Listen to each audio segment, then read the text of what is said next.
많이 거둔다라는 원리를 함께 나누도록 하겠습니다. 오늘도 하나님의 말씀을요, 성경을 읽으면서 은혜를 받도록 그렇게 하겠습니다.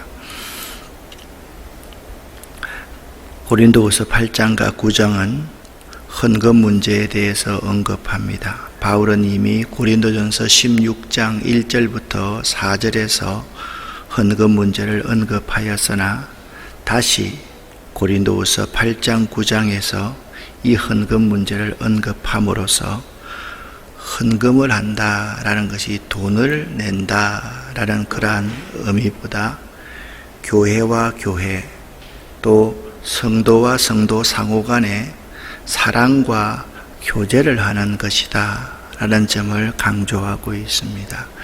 그 8장과 9장에서는 먼저 마게도냐 교회의 모범을 이야기하고 또 한 가지 그리스도의 모범을 언급을 합니다. 이 일을 위해서 디도를 에베소에서부터 시작해서 에베소에 있을 때 고린도 교회에 보내기로 추천을 하고 헌금에 대한 권장을 하였습니다. 그러면 여기 마게도냐 교회라는 곳은 어떤 곳이냐? 이게 마게도냐 교회라는 곳은 여기 이제 빌립보 교회를 중심으로 해서 여기 이제 유럽 저 지역에를 마게도냐라 그렇게 말을 한다. 여기가 이제 에베소잖아요. 여기 드로아에서 디도를 만나기로 했는데 디도를 만날 수가 없었습니다. 어떤 이유에서인지. 그래서 급히 여기가 고린도니까요. 드로아에서 이 고린마게도냐로 넘어갔다. 오늘 이제 나중에 또 지도를 하나 더 보여드리겠지만 여기가 이제 고린도는 여기 있지 않습니까? 이 고린도가 있는 지방 스파르타, 고린도 이 지방이 뭐냐 하면 아가야 지방입니다. 여기가 마게도니아, 여기가 아가야라고 여러분 생각하시면 되겠습니다. 여기 이제 디도와 교회에 자기를 오해하고 있는 문제를 해결하기 위해서는 디도 한 사람을 보냈는데 헌금 문제를 다루기 위해서는 디도 한 사람을 보내지 않고 디도와 다른 한 형제를 보냈다 그렇게 말씀을 하고 있습니다. 8장 18절부터 24절까지를 함께 읽어보겠습니다.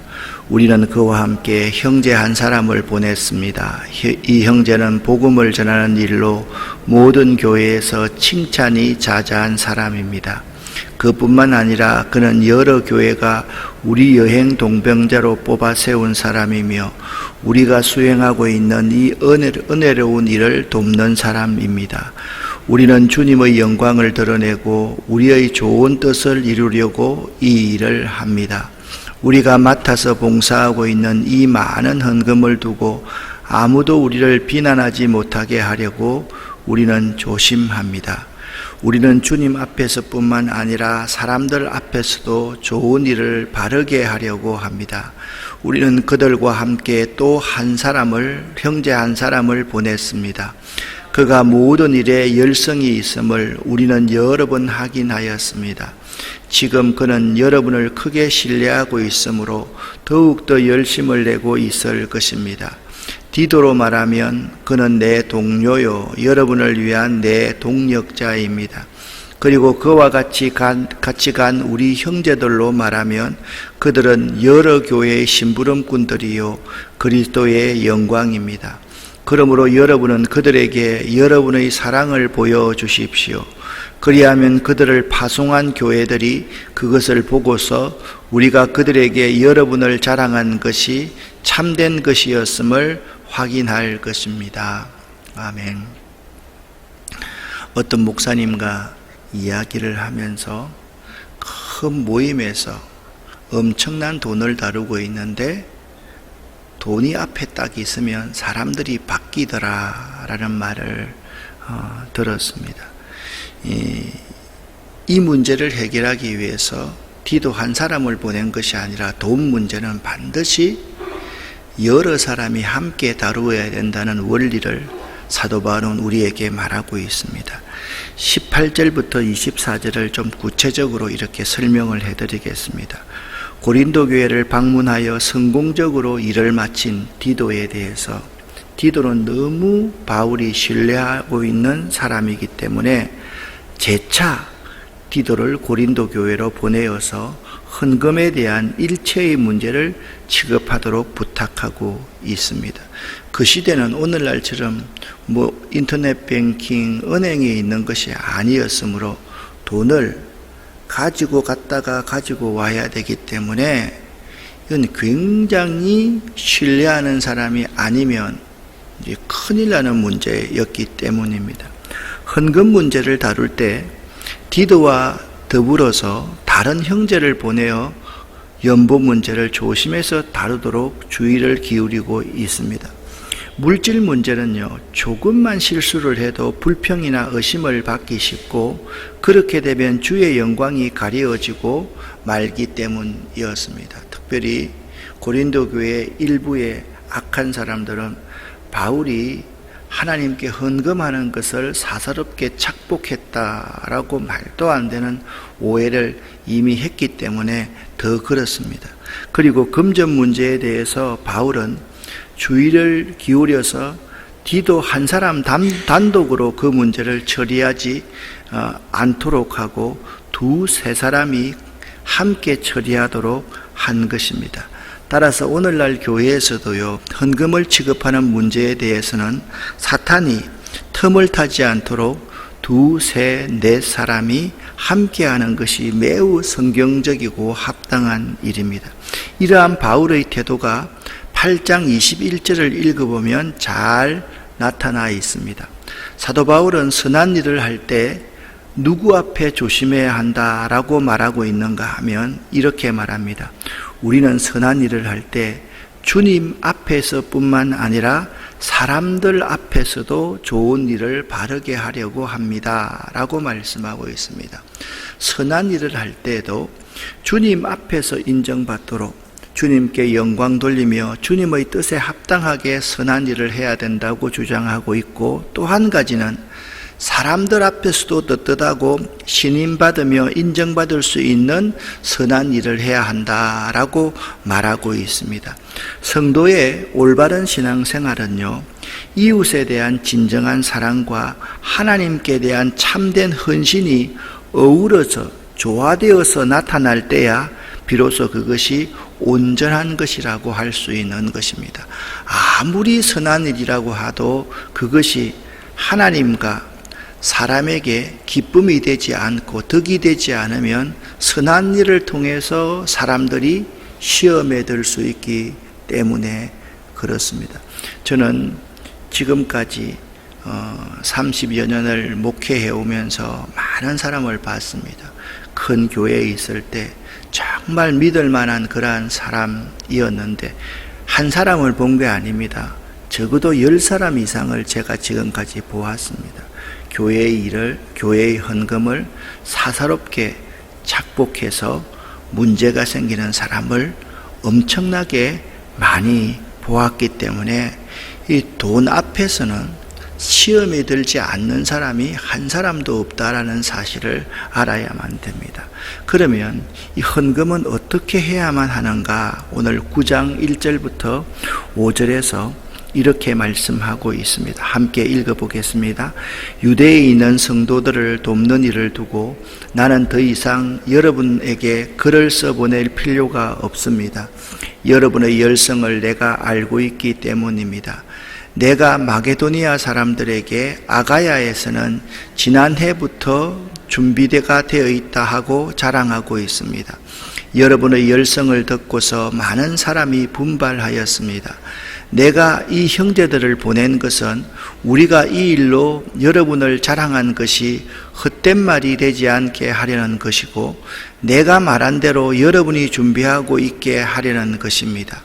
혹시 마게도니아 사람들이 나와 함께 그리로 가서 여러분이 준비하고 있지 않는 것을 보게 되면 여러분은 말할 것도 없고 우리가 이런 확신을 가진 것 때문에 부끄러움을 당하지 않을까 하고 염려합니다. 그러므로 나는 그 형제들에게 청하여 나보다 먼저 여러분에게로 가서 여러분이 전에 약속한 선물을 준비해 놓게 하는 것이 필요하다고 생각하였습니다. 이렇게 해서 이 선물은 마지못해서 낸 것이 아니라 기쁜 마음으로 마련한 것이 됩니다. 아멘. 여기 2절 말씀을 보니까 나는 마게도니아 사람들에게 아가야에서는 지난해부터 준비되어 있다. 여러분 말씀드렸지 않습니까? 여기가 마게도니아이고 고린도 지방, 그러니까 마게도니아에서는 고린도 교회가 헌금을 미리 준비했다고 여기서는 여기를 자랑하고, 여기서는 마게도니아 교회가 헌금을 미리 준비했다라고 바울은 자랑하고 있다라는 것입니다. 1절에서 성도는 여기 예루살렘 교회의 가난한 성도들을 말합니다. 지금 예루살렘 교회 흉년이 들었을 때 가난한 성도들이 먹고 살 수가 없을 정도로 어려웠기 때문에 예루살렘 교회에 헌금이 필요했습니다. 돈이 필요했습니다. 그래서 예루살렘 교회의 가난한 성도들을 1절에 성도라고 말하고 있습니다. 사도 바울은요, 어려운 이웃 성도를 위해 헌금하는 일이 곧 다른 성도를 섬기는 일이라고 그렇게 말을 합니다. 이웃의 고난, 어려움을 자신의 고통으로 여기고 정성껏 돕는 것은 곧 그들을 섬기는 사랑의 마음이기 때문에 그렇습니다. 헌금은 섬기는 봉사이다라고 말하고 있는 것입니다. 주님께서 이 땅에 오신 목적이 마가복음 10장 45절 말씀에 의하면 섬김을 받으려 함이 아니라 도리어 섬기려 하고 많은 사람들의 생명을 구원하기 위해서 오셨다라고 말씀하고 있습니다. 따라서 주님을 따르는 주의 제자라면 주님처럼 남을 섬기고 돕는 일에 최선을 다하는 섬김의 삶을 살아야만 합니다. 그 섬김의 삶 가운데 가장 중요한 것이 뭐냐? 헌금이다. 그렇게 바울은 말하고 있는 것입니다. 여기 성도가 배가 고파서 죽어가고 있는데 그 사람 아픈 것만 닦아주어서는 그 사람을 구원할 수 없기 때문에 그렇습니다. 바울은 마게도니아 교회에서는 고린도 교회 아가야 지방의 헌금에 대한 열심을 말하고 있고, 고린도 교회에서는 아가야 지방에서는 마게도니아 성도들의 열심을 자랑함으로써 고린도 교회 성도들의 연보에 대한 열심을 불러 일으켰습니다. 바울이 이렇게 하는 이유는 가난한 자를 긍휼히 여기시는 하나님의 사랑에서 비롯한, 오늘날로 생각하면 사실 시험될 일입니다. 여기 와서는 우리 교회, 아름다운 교회에서는 저 교회에서는 헌금을 참 미리 준비해서 잘합니다. 저 교회 가서는, 아름다운 교회는 참 헌금을 미리 준비해서 잘합니다. 여러분, 바울이 사사로운 마음이 조금이라도 교인들에게 보였다고 한다면 교인들은요, 바울에게 헌금을 안 했을 겁니다. 그런데 바울은 있잖아요, 목자의 심정이 있었습니다. 목자의 심정이라는 것이 무엇입니까? 가난해서 어려워서 굶어 죽어가는 사람들, 이러한 사람들을 위한 긍휼하는 마음이 있었기 때문에 이러한 근면조차도 할 수 있었던 것입니다.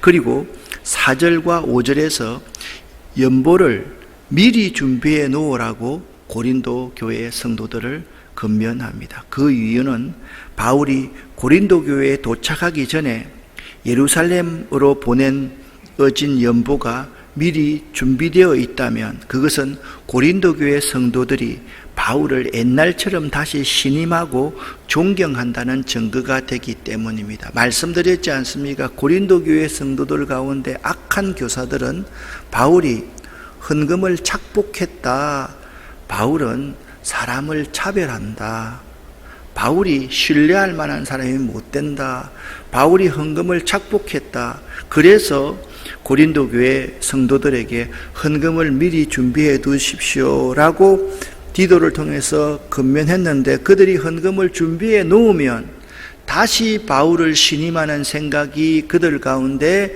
넘쳐난다는 것을 알기 때문에 미리 준비하라, 그렇게 말씀하고 있는 것입니다. 9장 6절과 7절에서는 헌금의 기본적인 원리가 무엇인지를 말씀하고 있습니다. 개역 개정사판이 아니라 세번역 성경으로 6절과 7절 말씀을 함께 읽어보겠습니다. 요점은 이러합니다. 적게 심은 사람은 적게 거두고 많이 심은 사람은 많이 거둡니다. 각자 마음에 정한 대로 해야 하고 아까워하면서 내거나 마지못해서 하는 일이 없어야 합니다. 하나님께서는 기쁜 마음으로 내는 사람을 사랑하십니다. 즉 적게 심은 자는 적게 거두고 많이 심은 자는 많이 거두게 되기 때문에 할 수 있는 대로 최선을 다해서 드릴 수 있어야 한다. 또한 인색함으로 해서도 안 되고 억지로 해서도 안 된다. 그리고 무엇보다도 즐거운 마음으로 드려야 한다라고 말씀하고 있습니다. 정리를 하면 헌금의 가장 중요한 원리요 기본 자세는요, 첫 번째, 억지로 하지 않는 것입니다. 즐겁고 기쁘게 자진해서 믿음으로 하는 것임을 알아야만 합니다. 여러분, 우리가 헌금을 이렇게 묘사했지 않습니까? 헌금은 주의 성도들을 섬기는 것이다, 봉사하는 것이다, 사랑을 전하는 것이다. 지금 사도 바울은 계속해서 말하고 있습니다. 헌금할 때 하나님으로부터 받을 은총이 있습니다. 그것이 무엇인가? 9절을 여러분과 함께 읽어보겠습니다. 이것은 성경에 기록한 바 그가 가난한 사람들에게 아낌없이 뿌려주셨으니 그의 의가 영원히 있다 한 것과 같습니다. 아멘. 그러니까 여러분, 가난한 자를 불쌍히 여기는 것이 여호와께 구워주는 것이다 라고 성경에 말하고 있습니다.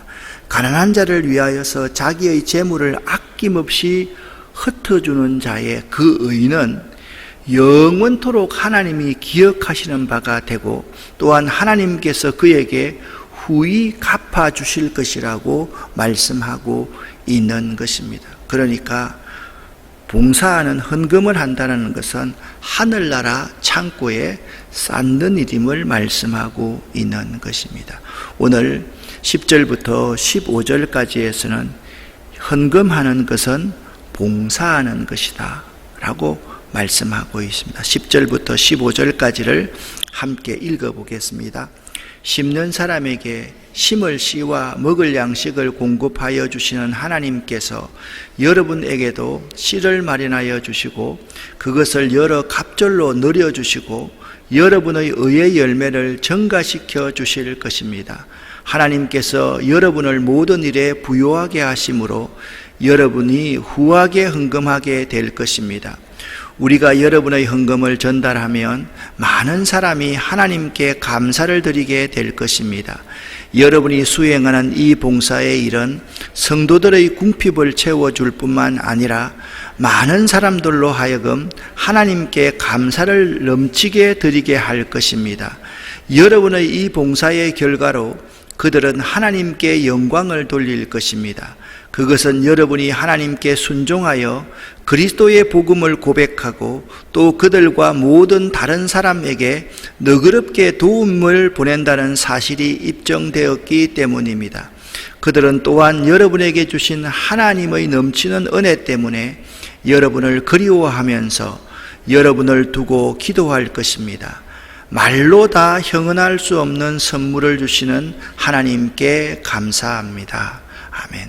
여러분, 15절 참 멋지지 않습니까? 말로 형언할 수 없는 많은 선물을 주시는 하나님께 저는 감사하고 있습니다. 그러니까 자기가 있잖아요, 이 물질의 유통자로 살아갈 수 있음에 참 감사하고 있다라는 거예요. 이 목사님들 중에서 그런 분들이 참 많습니다. 북한에 무엇을 보낸다라고 하면 그분이 가서요, 정말 헌금을 많이 할 수 있도록 정말 동기를 촉발하는 그러한 달란트가 있는 목사님이 있습니다. 제 후배 목사님 중에서도 그런 목사님이 있는데, 참 그런 분들은요, 정말 하나님을 위해서 놀라운 복을 받은 사람입니다. 말로 다 형언할 수 없는 선물을 주시는 하나님께 우리는 감사할 수 있어야만 하겠습니다. 모든 열매는 10절에 의하면 하나님이 주십니다. 바울이 이 말을 하는 이유는 하나님의 주권 의식을 가지고 나누기를 힘써야 한다라는 것이다. 무슨 말씀인가? 하나님의 것을 내가 관리하고 있기 때문에 하나님의 것을 흘러보낼 수 있어야 된다라고 말하고 있다라는 겁니다. 그때 나눔을 받는 사람은 나누어 주는 사람에게도 감사해야 되지만, 받는 사람은 누구에게 감사합니까? 하나님께 감사하게 되어 있다라고 말하고 있는 것입니다. 그러므로 성도들이 헌금을 하는 이 봉사의 일은 성도의 궁핍을 채워줄 뿐만 아니라 많은 사람들로 하여금 하나님께 감사를 넘치게 드리게 될 것이기 때문입니다. 여러분 보십시오. 헌금을 해서 예루살렘 교회 가난한 사람에게 도와주면 그 가정 가운데 한 사람이 예수를 믿는다고 생각을 해봅시다. 그때는요, 우리처럼 3, 4명의 가족들이 아닙니다. 10명, 20명이 함께 모여 있습니다. 가난한 나라에 가면요, 한 사람을 도와주면 그 한 사람을 도와주는 것이 아니라 그 가문을 도와주는 거거든요. 그래서 많은 사람들이, 이야, 믿는 사람들은 이렇게 사는 거구나. 그래서 하나님께 감사가 넘치고 영광을 돌리게 된다라고 말씀하고 있는 것입니다. 그러므로 나눔은요, 복음을 진실하게 믿고 복종하는 증거이고 하나님께 최고의 영광을 돌리는 행위인 것입니다. 또한 나눔은요, 사람들의 마음을 영적으로 서로 신앙으로 이어줍니다. 더 나아가 나눔은 더 소중하고 가치 있는, 내가 이렇게 사는 게 참 보람이 있는 일이구나, 그 인생관과 가치관을 새롭게 정립하게 된다라는 것입니다. 전도서 11장 1절 말씀을 보면, 너는 내 식물을 물 위에 던지라, 열어난 후에 도로 찾으리라 라는 말씀이 있습니다. 이렇게 조건 없는 마음을 가지고 나누면 생각지도 않는 미래에 많은 열매를 얻습니다. 결국 나눔은요, 미래의 축복을 예비하는 최대 요소이기도 합니다. 요즘 많은 부모님들이 자식들에게 많은 것을 남겨주려고 하지만 자식에게 너무 많은 물질을 남겨주면 오히려 그 자식을 망칠 때가 많다라는 사실을 알아야 됩니다. 사람은요, 자꾸 받고 받으면 또 바라게 되어 있습니다. 여러분, 제가 동물들을 많이 키우지 않습니까?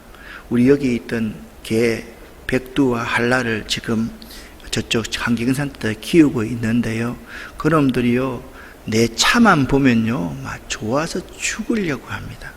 그런데요, 갈 때마다 내가 꼭 손에 봉지를 들고 가기 때문에 이놈들이 있잖아요, 나만 좋아하는 것이 아니라 그 봉지를 봅니다. 갈 때마다 간식도 주고 밥을 주니까, 여러분, 사람이나 생명이나 누구든지 받으면 더 자꾸 받으려고만 한다라는 것입니다. 나누어 주고 베푸는 것을 가르칠 수 있어야 됩니다. 진정 자녀가 복된 존재가 되기를 원하면 성경의 말씀대로 이웃과 많이 나누고 불쌍한 사람들을 많이 부모님들이 도와주고 부모님들이 그들 앞에서 헌신하고 봉사하는 일을 보여주면 그들 스스로가 자립하는 자, 정말 믿음으로 다른 사람을 섬길 수 있는 자가 될 수 있는 것입니다. 강철왕 카네기입니다. 카네기는 이런 말을 했습니다. 돈을 남기고 죽는 것은 수치다. 하나님과 이웃을 위하여 쓰고 가라 라고 카네기가 말했습니다. 하나님께 드려야 할 의무, 가난한 자들에게 죽어야 될 의무가 우리 믿는 자들에게 있습니다. 여러분 가만히 보십시오. 바울이 어떤 오해를 고린도 교회에서 받았다 그랬습니까? 바울은 사람을 차별한다. 바울은 율법의 교회 질서를 깨트린다. 바울은 헌금을 착복했다. 그런데 고린도 교회 교인들이 이제는 그 오해를 다 벗어버리고 디도를 통해서 헌금을 하기 시작한 것입니다. 얼마나 바울 사도가 기뻤겠습니까? 이게 헌금이겠습니까? 아닙니다. 그들의 피와 땀과 생명과 믿음이라는 사실을 바울이 알았기 때문에 그렇습니다. 사랑하는 성도 여러분, 봉사의 일인 헌금하는 것을 통하여서 하나님과 그의 택한 백성들과의 사람과 섬김의 정신을 꼭 배우시기를 바랍니다. 헌금은요, 하나님과 성도와의 사랑과 섬김의 정신을 배우는 것이다.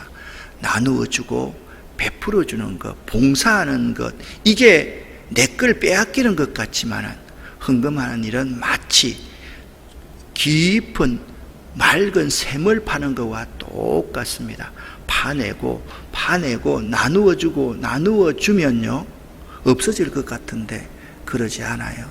자, 이 말씀만 하고 제가 마치겠습니다.